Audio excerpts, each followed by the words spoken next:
Hey everyone, कैसे हैं आप सभी लोग। मैं आके मैं तो आप सभी का एक बार फिर से तहे दिल से स्वागत करता हूं आपके अपने परिवार बैंकिंग बाय रोजगार विद अंकित। प्यारे बच्चों, एक बार कमेंट करके बताइएगा कि क्या आप लोगों को ये वीडियो ठीक तरीके से ऑडिबल और विजिबल है। जल्दी से एक बार सभी बच्चे कमेंट कर दीजिएगा, क्या ये वीडियो आप सभी तक ठीक से ऑडिबल और विजिबल है। चलिए, सभी को नमस्ते, नमस्कार, राधे राधे। हम्म नमस्ते बेटा। चलिए शुरू करें। तो प्यारे बच्चों, ये आप लोगों की उड़ान सॉरी छपाल बैच की आपकी क्लास है। टॉपिक चल रहा है आपका प्रोनाउन का, राइट। तो प्रोनाउन की अभी तक हमने 5 क्लासेस कर ली है और उसमें हमने बहुत डिटेल में चीजें पढ़ी थी, बहुत ज्यादा डीप में गहराई में जाके। ठीक है, तो एक बहुत ही शानदार सी लाइन से शुरू करेंगे क्लास को कि आपके कामयाबी की कीमत वही जानते हैं जिसने आपकी मेहनत देखी है, वरना औरों के लिए तो आप सिर्फ खुशनसीब हो सकते हैं, राइट। जैसे कि मैं आपकी मेहनत देख रहा हूँ, तो जब आप कामयाब हो जाओगे तो मैं उसकी वैल्यू करूंगा जरूर कि भाई आप लोगों ने वाकई मेहनत की थी, क्योंकि मुझे आपकी मेहनत दिखाई दे रही है। लेकिन जिसने आपकी मेहनत नहीं देखी वो क्या कहेगा, अरे तो कैसे लग गया होगा, है ना। चलिए, तो बेटा हमने क्या क्या चीजें पढ़ ली थी सबसे पहली क्लास में। प्रोनाउन के बारे में डिटेल में डिस्कशन हुआ था, छोटे छोटे रूल्स के बारे में हमने जो है बात करी थी। ठीक है, उसके बाद फिर अगली क्लास में हमने बात करी, उसका सेकंड वाला जो डे था। फिर हमने इंट्रोडक्टरी सब्जेक्ट क्या होता है, कंपैरिजन केस क्या होता है, देन का यूज करते हैं किस तरीके से किया जाता है। ठीक है, तो ये सारी चीजें हमने डिस्कस कर ली, हो गया था यहाँ तक भी अच्छे से। फिर प्रोनाउन के डे 3 में हमने पॉजिटिव के बारे में बात करी थी कि माई का माइन कैसे बनता है, योर का यूज कैसे बनता है, हिज का हिज, हर का हर्स, है ना। ये सारी चीजें हो गई थी। रेसिप्रोकल, इंडेफिनिट नाउन, ठीक है। उसके बाद देन आफ्टर डे 4 के अंदर हमने बात करी थी डेमोस्ट्रेटिव के बारे में। तो डेमोस्ट्रेटिव एडजेक्टिव भी होता है, डेमोस्ट्रेटिव प्रोनाउन भी होता है जिसमें दिस दैट दिस दोस इसका यूज किया जाता है, राइट। फिर यहाँ पे हमने क्वेश्चंस के बारे में बात करी थी कि कैसे दैट ऑफ का यूज होता है, कैसे दोस ऑफ का यूज होता है, कैसे दोस बाई का यूज होता है। ठीक है, ये सारी की सारी चीजें जो है हमने अच्छे से डिस्कस कर ली, राइट। उसके बाद फिर डिस्ट्रीब्यूटिव पे आए थे। चलिए, हाँ बिल्कुल बिल्कुल सही कहा आपने मैशमती। तो यहाँ पे बेटा उसके बाद हमने डिस्ट्रीब्यूटिव प्रोनाउन पे बात करी थी। तो इसमें हमने देखा था सेम टू सेम, जैसे distributive adjective distributive pronoun, demonstrative adjective demonstrative pronoun, exclamative adjective exclamative pronoun, है ना, पॉजिटिव एडजेक्टिव पॉजिटिव प्रोनाउन। तो जहाँ पे भी कॉमन कॉमन मैच करते हैं तो वहाँ पे हमने क्या देखा था कि एडजेक्टिव के साथ में नाउन जरूर आता है, तो नाउन लगा करके हमने बात करी थी। ठीक है, फिर उसके बाद इसके रूल बताए एंड देन इसके एरर हमने किए थे। ठीक है, ये सारी क्वेश्चन में मिस्टेक्स थी तो उसको हमने ठीक करके ये किया, राइट। उसके बाद फिर एवरीवन और एवरीवन में मैंने आपको फर्क बताया था कि एवरीवन एवरीवन कैसे अलग किया जाता है, दोनों में फर्क कैसे होता है। उसके बाद फिर बात करी थी हमने रिलेटिव प्रोनाउन के बारे में। तो रिलेटिव प्रोनाउन हमारे क्या होते हैं, किस तरीके से व्हाट हु हुम विद दैट वगैरह इसके यूज किए जाते हैं। अब इसके बाद बेटा आगे चलते हैं, यहाँ तक हमने कर लिया था इंटरोगेटिव प्रोनाउन। ठीक है, अब इसके आगे चलते हैं। इंटरोगेटिव प्रोनाउन हो गया। Now come to the 9th number, लिखो।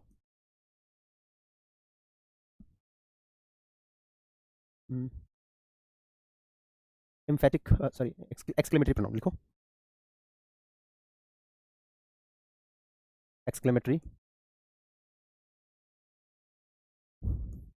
एक्सक्लेमेटरी प्रोनाउन, ठीक है। दो और बचे हैं, इसके बाद दो और बचेंगे, 11 है टोटल। तो एक्सक्लेमेटरी प्रोनाउन देखो बेटा, एक्सक्लेमेटरी का मतलब क्या होता है, जहां पे हम हैरान करने वाली बातें कह रहे होते हैं, बहुत एकदम सडनली कोई बात ऐसी कोई हम हैरान हो जाए सुनकर के, अच्छा ऐसा है।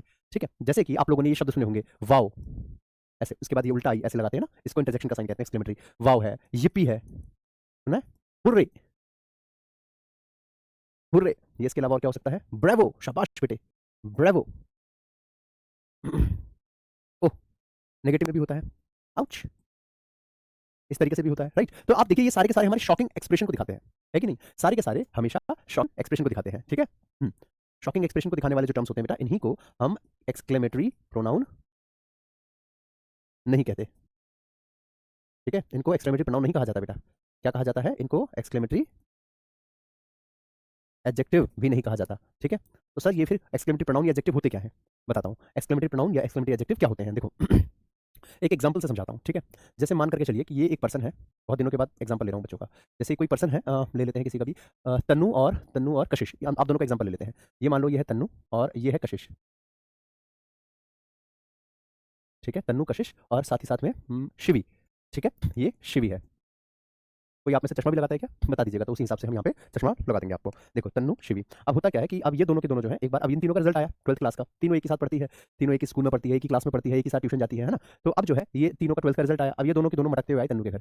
ठीक है, तन्नू के घर आई कि भाई इसका रिजल्ट पूछ के आते हैं कि कैसा रिजल्ट आया इसका। ठीक है, तो तन्नू के घर आती है पूछने के लिए, राइट। अब तन्नू से आकर के पूछती है, ए बहन बहन तेरा रिजल्ट कैसा रहा। तन्नू इसको कहते ले बहन पहले मिठाई खा, मिठाई खिलाती है भर के। अब ये दोनों चार चार रसगुल्ले खेल जाती हैं, है ना। तो अब जो है इनसे पूछती है, बताइए तेरा क्या कैसा रिजल्ट। तन्नू जो है वो बताती है, अरे मेरे बहुत अच्छे नंबर आए भाई साहब, मेरे आए हैं 69%। ठीक है, 69% मार्क्स आए हैं। ठीक है, बड़ी खुश है ये उतने में। अब जो है तन्नू इनसे पूछती है कि बता कशिश और शिवी तुम्हारे कितने मार्क्स आए हैं, तुम्हारे कितने परसेंटेज आए हैं। ठीक है, अब ये अपना बताने से पहले दो चार और खा लेती है ना, दो चार रसगुल्ले और आने दो। अब इनकी माता जी पीछे खड़ी है, तन्नू की मम्मी जी पीछे खड़ी है। ठीक है, एक हाथ में डंडा एक हाथ में चप्पल लेकर के, कि अगर कशिश और शिवी के ज्यादा मार्क्स हुए तन्नू से, तब तो आज तो तन्नू गई, तब तो आज इसकी पिटाई होनी फिक्स है, तय हो जाएगी। लेकिन अगर कशिश और शिवी के कम हुए और इसके ज्यादा निकले, तब तो पक्का है कि अब तन्नू को मिलेगी स्कूटी, है ना। तो अब इसको पिटवाने और बचाने की जिम्मेदारी अब कशिश और शिवी की है। तो बताओ ये पिटेगी या बचेगी, बताओ ये पिटेगी या बचेगी।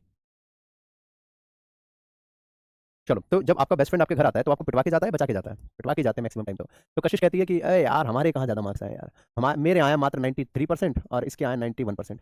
और साथ में ये और कह देती है, अरे तूने तो पर्ची भी चलाई थी तब भी तेरे इतने कम रह गए। बताओ मेहनत करके हमारे 93% 91% आया, बताओ यार हमारे माँ बाप ने तो हमें कुछ भी नहीं दिलाया और तेरे को पता है स्कूटी मिल रही है 69% पे।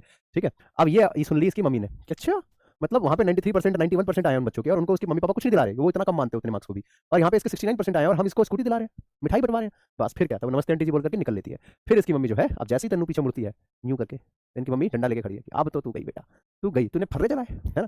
झूठ झूठ बोल दिया इन्होंने पिटवाने के लिए, ठीक है, इन्होंने पिटवाने के लिए बोला, जबकि असल में बात ये थी कि इसके थे 45% और इसके लगभग थे 52% के आसपास, ठीक है। अब ये जो है पिटवा करके चली गई।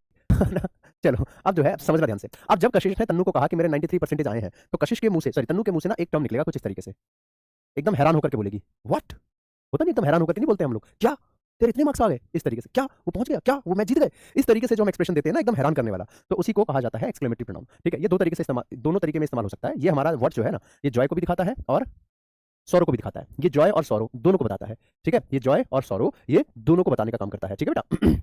जबकि आप ये देखिए, वाओ, yippee, हुर्रे, ब्रेवो, ये जो है ये सिर्फ पॉजिटिविटी को दिखा रहे हैं, यानी कि जॉय को दिखा रहे हैं, राइट। लेकिन ये वाला जो है ओह आउच, ये जो है ये लड़कियों का होता है, ये वर्ड तो आउच, ये ओह आउच, ये सब जो है ये सौरो को दिखाते हैं, ठीक है। फॉर एग्जांपल जैसे मान करके चलिए निष्ठा है, अब ये जो है कहीं पे सैंडल हाई हील पहन करके, अब मान लो कहीं ये जा रही है शादी में, पार्टी में, कहीं से, ठीक है, गांव से होते हुए अपने कहीं जा रही है, तो अब जो है गलती से इसका पैर कीचड़ में हल्का सा फिसल जाता है, ठीक है। तो ये जो है एकदम फिसलते फिसलते बचती है, तो इसकी फ्रेंड जो है इसके बगल में खड़ी है, उसका नाम मान लेते हैं रिया। अब रिया देखते निष्ठा को, अरे ये तो गिरते गिरते बच गई, अरे बहन क्या बात है भाई, मस्त स्किट मारी, एक बार और ड्रिफ्ट मार के दिखा दे, ठीक है। तो क्या वो उसको ऐसा कहेगी कि वाओ मजा आ गया भाई साहब, गिर गई, देख कितना बढ़िया गिरी है, ऐसा तो नहीं बोलेगी, yippee, वाओ, हुर्रे, ऐसा तो नहीं होगा ना, ठीक है। उसके मुंह से क्या निकलेगा, ओह शिट यार, आउच, ऐसे तो निकलेगा, है कि नहीं है, इस तरीके से। और जब वो देखेगी अरे यार कीचड़ में मेरे पैर सन गए पूरे के पूरे, ठीक है, तो उसके मुंह से ये तो निकलेगा, हे भगवान, oh O M G, oh my God, इस तरीके से निकलेगा, ठीक है। और उससे भी भयानक सिनेरियो तब हो जाएगा जब थोड़ी और आगे जाएगी और देखेगी कि यार इस कीचड़ में से बदबू भी आ रही है, ठीक है। फिर रिया इसको कहेगी कि बहन मेरी एक बात समझ में नहीं आ रही है कि यार बदबू क्यों आ रही है कीचड़ में से, तो निष्ठा कहेगी कि कोई बात नहीं बहन, हो सकता है बदबू इसलिए आ रही होगी बिकॉज कि गाय का गोबर हो सकता है, कीचड़ पे नहीं फिसले हम, हो सकता है गाय के गोबर में पैर स्लिप हो गया, तो इसलिए तलवे के नीचे चप्पल जो पहनी है उसके नीचे लग गया होगा गाय का गोबर, कोई बात नहीं।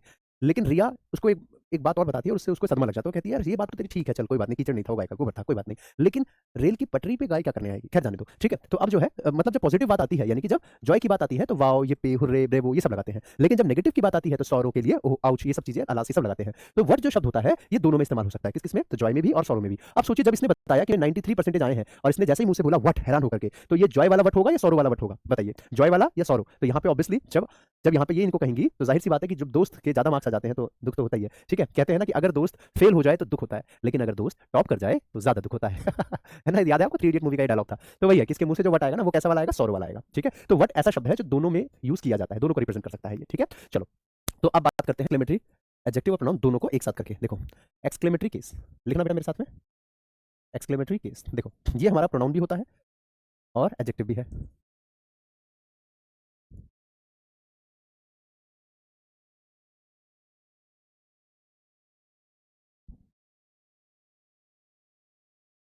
देखो अब एक्सक्लेमेटरी प्रोनाउन जो होता है उसमें क्या होता है कि वट के जस्ट बाद ऐसा साइन आता है, लेकिन एक्सक्लेमेटरी एडजेक्टिव में क्या होता है कि वट के काफी दूर जाकर के ये साइन आएगा। अब ऐसा कैसे सर, काफी दूर जाकर के कैसे साइन आएगा, चलो देखो, देखो जैसे यहाँ पे हम कहते हैं what, what she came, what she died, what मतलब वट बोल के हम थोड़ा सा रुकते हैं, वट दे वन, ऐसे करके, क्या वो जीत गए, ठीक है, क्या वो हार गई या क्या वो आ गई, इस तरीके से। लेकिन यहाँ पे कैसे सेंटेंस होता है, जैसे व्हाट अ कैच, क्या कैच किया भाई साहब, बहुत बढ़िया कैच किया है, ठीक है, क्रिकेट खेलते समय बोलते व्हाट अ कैच, इस तरीके का। एक और, what a beautiful, what a beautiful flower, मुझे पता है आप लोग कुछ और सोचे थे, ठीक है, व्हाट अ ब्यूटीफुल फ्लावर। अगला, व्हाट अ मैच, ठीक है, इस तरीके से, व्हाट अ डे, है ना, what the hell is this. तो यहाँ पे आप देखो वट के जस्ट बाद,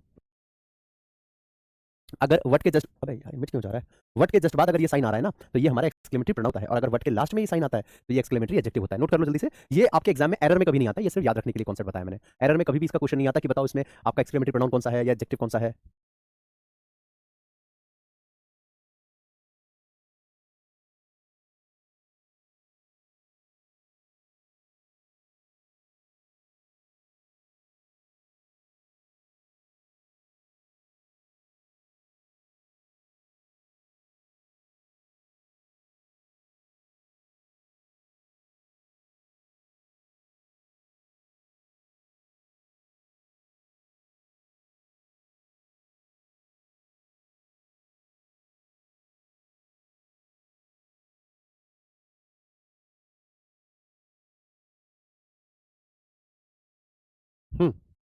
चलिए, हो गया, आगे बढ़े, चलो।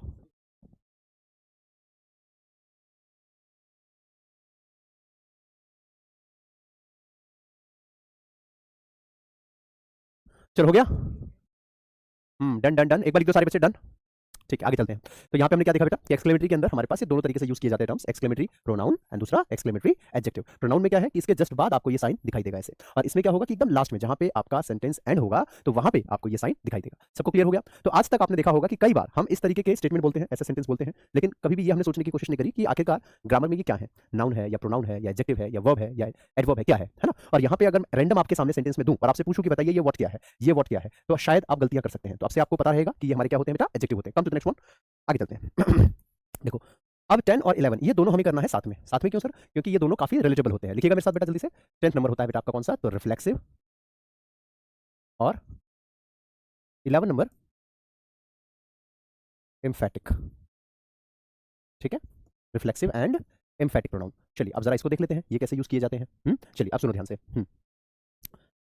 पहले कुछ स्टेटमेंट, कुछ सेंटेंसेस आपके सामने देता हूं, साथ साथ में उतारिएगा सारे बच्चे। ठीक है, ये लिखिए मेरे साथ। जैसे मैंने कहा, myself Rajiv and I have been working here for 5 years। ठीक है, अगला सेंटेंस,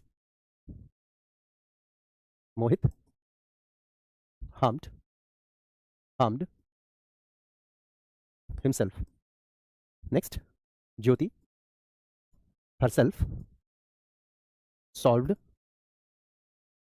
the questions।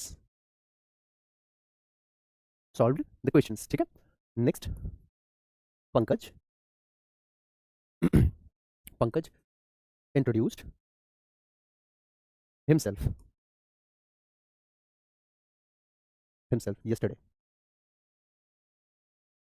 ठीक है, एक और लास्ट ले लेते हैं बेटा, he invited the principal himself। ठीक है, अब यहाँ पे जितने भी आपके सामने वर्ड्स दिखाई दे रहे हैं, हिमसेल्फ, हरसेल्फ, देमसेल्फ, जो भी हैं, इनको एक बार अंडरलाइन कीजिए जरा। लो मैं साइड हो जाता हूँ। अच्छा, पीछे वाला एक बार रिवाइज करवा दूँ? ठीक है बेटा, कोई बात नहीं, कोई इशू नहीं है, फिर से बता देंगे, कोई दिक्कत नहीं है। पहले इसको कर ले, अब यहाँ पे आ गए हैं, पहले इसको निपटाते हैं, फिर पीछे वाला एक बार और बता दूंगा, कोई बात नहीं बेटा। अभिमन्यु, कॉपी पेस्ट मत करना, ठीक है, मैं बता दूंगा। चलो, डुग्गू हो गया। चलिए, डुग्गू क्लियर है। प्रेम प्रकाश भारती, ज्योति, रिया, अंजुम, बानो, हो गया। देखो बेटा, अब यहाँ पे इन सभी के अंदर आपको हिमसेल्फ, हरसेल्फ, देमसेल्फ ये सारे शब्द दिखाई दे रहे हैं, राइट। देखो, किसी भी वर्ड के बाद अगर हमारे सामने ये शब्द आ रहे हैं, या तो सेल्फ और या तो सेल्फ्स, या तो सेल्फ आना चाहिए या तो सेल्फ्स, दोनों में डिफरेंस है। कैसे अलग अलग कैसे है दोनों? यहाँ पे जो आपके पास सेल्फ लिखा है ये सिंगुलर के लिए यूज किया जाता है, जबकि सेल्फ जो होता है ये प्लूरल के लिए आता है। ठीक है, जैसे अगर मैं माई वर्ड लगाता हूं तो माई सेल्फ या सेल्फ्स, माई क्योंकि अकेला पर्सन है तो माई सेल्फ, लेकिन वही अगर मैं कहूं आर, हम सारे आर, तो आर के साथ सेल्फ आ जाएगा। लेकिन ये जो योर होता है ये दो में भी, या अकेले में भी या ज्यादा में भी, योर सेल्फ। ठीक है, तो यहाँ पे सुनने में दोनों एक जैसा लगता है, दोनों में योर का यूज होता है। तो अगर अकेले की बात होती है तो योर सेल्फ, लेकिन अगर ज्यादा लोगों के बारे में पता चल रहा है तो योर सेल्फ्स। ठीक है, मैं एग्जांपल पे चलता हूं, जैसे यहाँ पे आ जाओ। यहाँ पे आपके सामने शब्द लिखा हुआ है माई सेल्फ, यहाँ पे इसको अंडरलाइन किया, हिमसेल्फ है, यहाँ पे आपका हरसेल्फ है, यहाँ पे अगेन हिमसेल्फ, यहाँ पे अगेन आपका हिमसेल्फ आया। अब सवाल यहाँ ये है सर कि इन दोनों में से कौन सा ये शब्द है, रिफ्लेक्सिव वाला है या एम्फेटिक वाला है सर, ये हमें कैसे पता चलेगा? तो यहाँ पे तो दोनों ही सेम है, कैसे पता चलेगा कि ये रिफ्लेक्सिव था या एम्फेटिक था?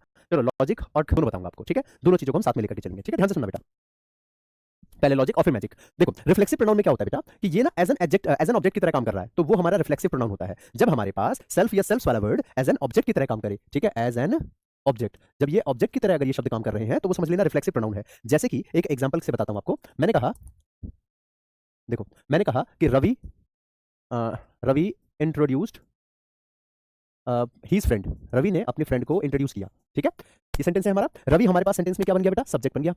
उसके बाद इंट्रोड्यूस क्या हो गया बेटा? वर्ब हो गया, और ये आपका ऑब्जेक्ट हो गया कि किसको इंट्रोड्यूस किया? अपने दोस्त को इंट्रोड्यूस किया। लेकिन अब आप सोचिए, अगर मैं यहाँ पे हिज फ्रेंड को हटा दूं और उसकी जगह में अगर इसको खुद को डाल दूं कि रवि ने अपने दोस्त को नहीं, अब खुद को ही इंट्रोड्यूस किया, तो मैं क्या ऐसा लिख सकता हूं? रवि इंट्रोड्यूस्ड हिमसेल्फ, हो सकता है ना। यानी कि अगर हमारे पास ये जो फ्रेंड लिखा था वो अगर ऑब्जेक्ट था तो जाहिर सी बात है कि हिमसेल्फ भी हमारा क्या होगा बेटा? ऑब्जेक्ट की तरह काम करेगा। यानी कि रिफ्लेक्सिव जो वर्ड है, यानी कि जो हमारा सेल्फ यस वाला वर्ड है, जब ये ऑब्जेक्ट की तरह काम करता हुआ दिखाई दे तो इसी को कहा जाता है रिफ्लेक्सिव प्रोनाउन। क्या कहते हैं बेटा? तो रिफ्लेक्सिव प्रोनाउन बन गया हमारा रिफ्लेक्सिव प्रोनाउन, है कि नहीं है? लेकिन अब अगर मैं सेंटेंस में थोड़ा सा चेंज करूं, मान लो मैंने कहा कोई भी एग्जांपल ले लेते हैं, जैसे मुस्कान सॉल्व द प्रॉब्लम। ठीक है, मुस्कान सॉल्व द प्रॉब्लम। अब इसको मैं ऐसे कहूं, मुस्कान हरसेल्फ सॉल्व द प्रॉब्लम। अब ध्यान से देखना बेटा, यहां पे हमारे पास ऑब्जेक्ट ना हरसेल्फ नहीं है। मुस्कान सब्जेक्ट थी, सॉल्व वर्ब था। ठीक है, सॉल्व हमारे पास वर्ब हो गया था, वर्ब की सेकंड फॉर्म यानी कि सिंपल पास्ट टेंस है, और प्रॉब्लम ऑब्जेक्ट बन गया। ठीक है, उसी तरीके से नीचे वाले में भी हम करते हैं। तो मुस्कान सब्जेक्ट है, सॉल्व वर्ब है और प्रॉब्लम आपका ऑब्जेक्ट है। क्या यहाँ पे हमारे पास ऑब्जेक्ट के रूप में हिमसेल्फ, हरसेल्फ, देमसेल्फ कोई आया क्या? नहीं सर, यहाँ पे भी ऑब्जेक्ट प्रॉब्लम वर्ड था और यहाँ पे भी यही ऑब्जेक्ट है। तो ये जो हरसेल्फ हमने लगाया, ये किसने लगाया? फिर यहाँ पे तो ये ऑब्जेक्ट काम ही नहीं कर रहा है। ये क्या कर रहा है बेटा? ये सिर्फ और सिर्फ मुस्कान को एम्फेसाइज करने का काम कर रहा है। ठीक है, एक तो ये मैं सेंटेंस कह रहा हूँ कि मैंने ये दीवार पेंट किया और मैंने खुद ये दीवार पेंट किया, तो दोनों में डिफरेंस क्या है कि मैंने सिर्फ अपने आप को थोड़ा सा एम्फेसाइज करके बताया कि खुद से मैंने ये काम किया है। ठीक, खुद से, यानी कि बिना किसी हेल्प, बिना किसी असिस्टेंट के, बिना किसी मदद के। तो इसको यहाँ एम्फेसाइज कर रहे हैं ना, तो एम्फेटिक बन गया। एम्फेसाइज का मतलब एम्फेटिक। समझ में आ गई बात? जहां पे सेंस को थोड़ा सा जोर देकर के थोड़ा सा जोरदार तरीके से बताया जाता है, उसको ये कहा जाता है। समझ में आया सभी को? क्लियर? एक कमेंट कर दीजिए। ठीक है, तो यहाँ पे क्लियर एक बार, तब हमारे पास ये जो सेल्फ वाले वर्ड है एज एन ऑब्जेक्ट की काम करे, रिफ्लेक्सिव होता है। और जब ये सेंटेंस को एम्फेसाइज करते हैं, क्या करते हैं? एम्फेसाइज अ सब्जेक्ट, तो वो हमारा एम्फेटिक प्रोनाउन कहलाता है। समझ में आ गई बात?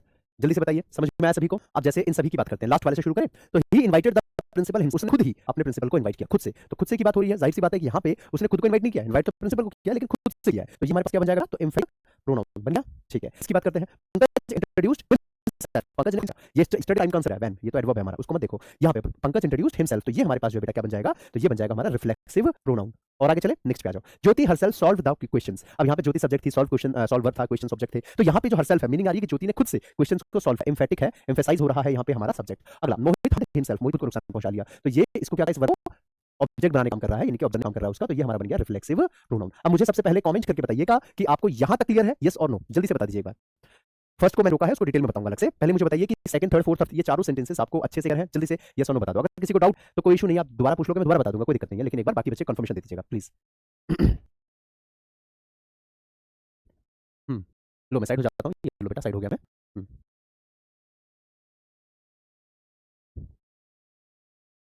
हो गया? नहीं बेटा, इसमें एडजेक्टिव का टाइप नहीं बनता, नहीं, सारे प्रोनाउन के थोड़ी बनते हैं। पॉजेसिव का बनता था, जैसे पॉजेसिव एडजेक्टिव भी है, पॉजेसिव प्रोनाउन भी है, डिस्ट्रीब्यूटिव एडजेक्टिव भी होता है, डिस्ट्रीब्यूटिव प्रोनाउन भी होता है। ठीक है, डेमोस्ट्रेटिव एडजेक्टिव होता है, demonstrative pronoun, emphatic adjective, emphatic pronoun, लेकिन सबका थोड़ी है। अब रिफ्लेक्सिव प्रोनाउन है तो रिफ्लेक्सिव एडजेक्टिव थोड़ी होगा, रेसिप्रोकल प्रोनाउन है तो रेसिप्रोकल एडजेक्टिव थोड़ी होगा। फोर्थ वाला एक बार और, ठीक है, फोर्थ वाला देखो, इंट्रोड्यूस्ड हिमसेल्फ यस्टरडे। आप यस्टरडे को गैप कर लो एक बार, अब पढ़ के देखो सेंटेंस। यस्टरडे तो टाइम का आंसर दे रहा है, व्हेन का आंसर दे रहा है। अब अगर ये व्हेन का आंसर है तो इसी बात पे ये एडवर्ब होगा। ठीक है, तो इसको अभी हम छोड़ देंगे। यहाँ पे पंकज सब्जेक्ट है, इंट्रोड्यूस वर्ब है, जैसे Pankaj introduce his friend, Pankaj introduce यानी कि उसने खुद को इंट्रोड्यूस किया, तो वर्ब के बाद आ रहा है, तो ये आपका बन गया रिफ्लेक्सिव। अच्छा, अब ये तो बात हुई इसके की, अब चलते हैं ट्रिक पे। ठीक है, देखो समय बचाने के लिए सबसे आसान तरीका, अगर आपके पास वर्ब के बाद अगर शब्द आ रहा है तो समझ लेना ये क्या है? रिफ्लेक्सिव प्रोनाउन है। ठीक है, अगर वर्ब के बाद अगर ये आ रहा है तो ये रिफ्लेक्सिव प्रोनाउन है। लेकिन अगर नाउन या प्रोनाउन के बाद ये शब्द आ रहा है तो समझ लेना ये हमारा क्या कहलाएगा बेटा? इसको एम्फेटिक, क्या कहेंगे बेटा? तो एम्फेटिक प्रोनाउन कहेंगे। जल्दी से एक बार कमेंट करके बताइए, क्लियर है सभी को? अगर वर्ब के जस्ट बाद आ रहा है तो ये हमारा रिफ्लेक्सिव है, अगर नाउन के बाद आ रहा है तो एम्फेटिक है। अच्छा।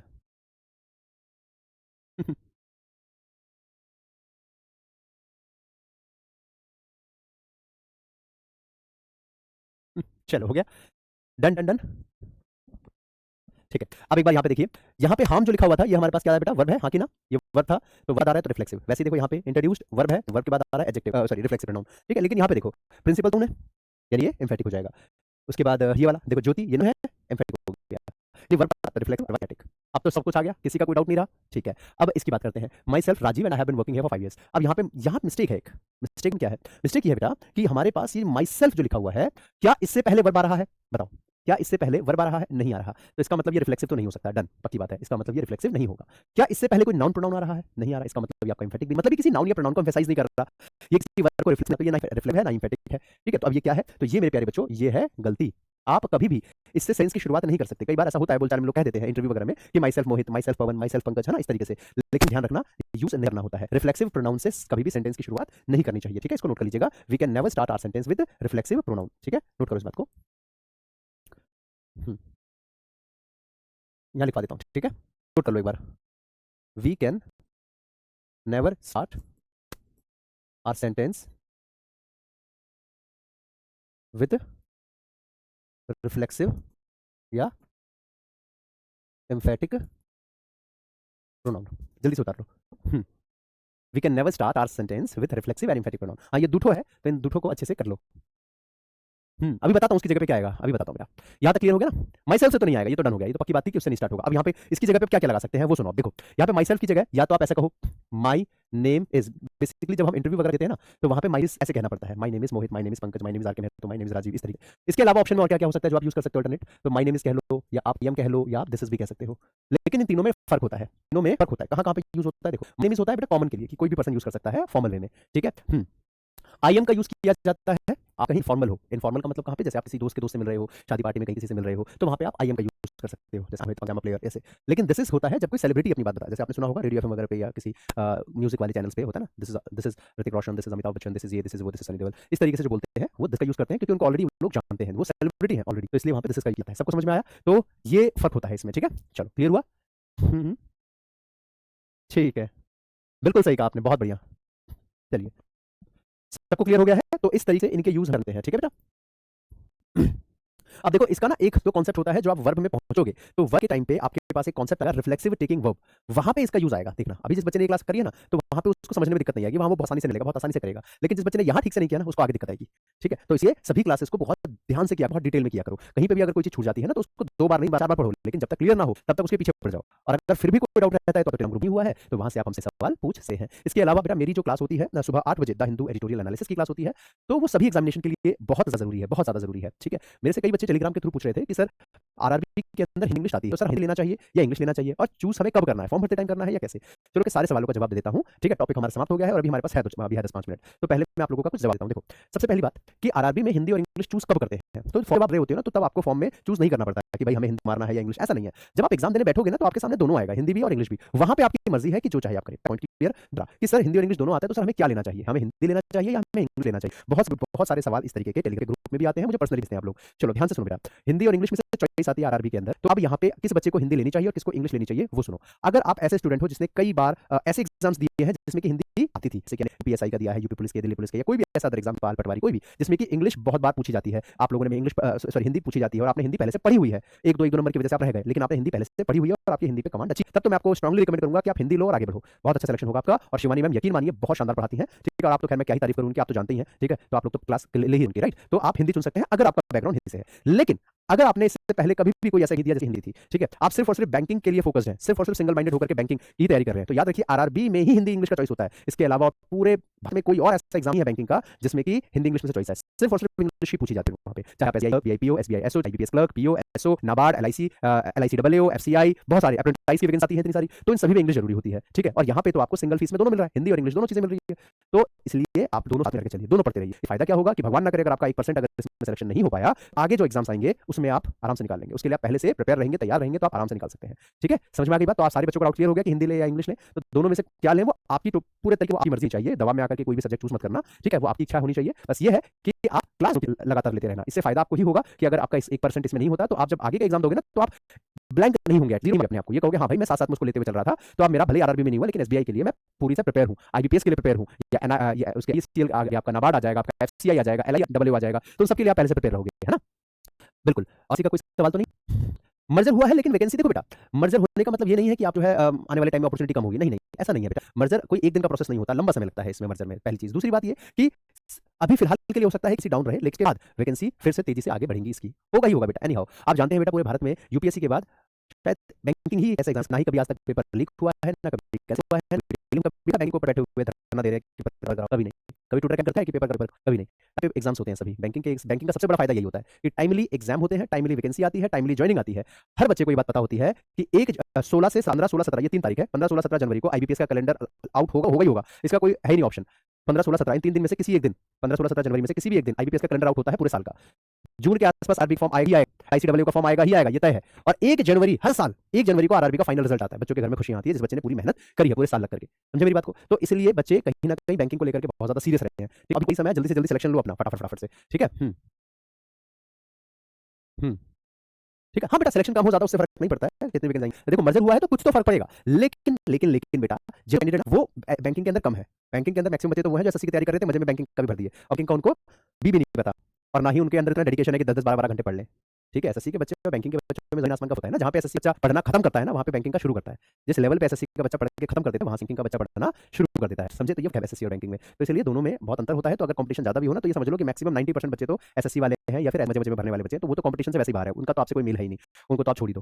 समझे? आप मेहनत करते रहो बस, 10% जो बच्चे हैं आपका कॉम्पिटिशन उनसे ही है। चलो बेटा, तो अभी सेशन को फिलहाल मैं यहाँ एंड कर देता हूँ, टॉपिक आपका समाप्त है। बाकी मेरी वोकैब विस्तार, ये जो वोकैब की सीरीज चल रही है द हिंदू वोकैबुलरी की, इस क्लास में जरूर आया करो बेटा, बहुत शानदार ये आपकी क्लासेस चल रही है, पढ़ा रहा हूँ इसके अंदर, जिसमें कि आपका डीवीडी डेली वोकैब डोज और आपका वोकैब विस्तार, आप चाहें तो इन प्लेलिस्ट को भी पढ़ सकते हैं। ठीक है, इसके अलावा रीडिंग कॉम्प्रिहेंशन कमजोर है तो शून्य से शिखर तक ये वाला बैच आप ले सकते हैं। इंग्लिश 125 इंग्लिश ग्रामर रूल्स, ये वाला बैच भी आप देख सकते हैं, फ्री है, यूट्यूब पे फ्री में अवेलेबल है, प्लेलिस्ट पे जाकर के ढूंढ लेना, मिल जाएगा। और साथ ही एडिटोरियल की क्लास रोज चलती है, इसमें तो जरूर आया करो, अगर आप वाकई में गवर्नमेंट जॉब पाना चाहते हैं और चाहते हैं इसी साल सिलेक्शन लेना है। ठीक है तो आप बेटा सिलेक्शन के लिए एडिटोरियल तो जरूरी है लेना। ठीक है, इसके अगला चैप्टर एडजेक्टिव होगा बेटा, एडजेक्टिव। इसके अलावा अगर टेलीग्राम के फ्री डाउट में जुड़ के मुझसे सवाल पूछने हैं, कोर्स पे क्लिक करो, बैंक फाउंडेशन पे टेलीग्राम पे क्लिक करो। इसके अलावा एडिटोरियल की पीडीएफ चाहिए, ये रहा, डेली वोकैब डोज की पीडीएफ चाहिए, ये रहा, वोकैब विस्तार की पीडीएफ चाहिए तो PDF class notes, banking by Rozgar with Ankit, vocab Vistaar. ठीक है, अगर किसी तरीके की कोई जानकारी चाहिए तो यहाँ से आप ले सकते हैं जानकारी, 9818489147, यहाँ से आप कॉल करके अपनी जो भी जानकारी चाहिए यहाँ से आप पूछ। ठीक है, चलिए अभी सेशन को करते हैं समाप्त, मिलते हैं फिर आपसे नेक्स्ट क्लास में, तब तक के लिए सभी को bye, take care, keep learning, keep growing, जय हिंद, जय Bharat, love you all, take care, bye.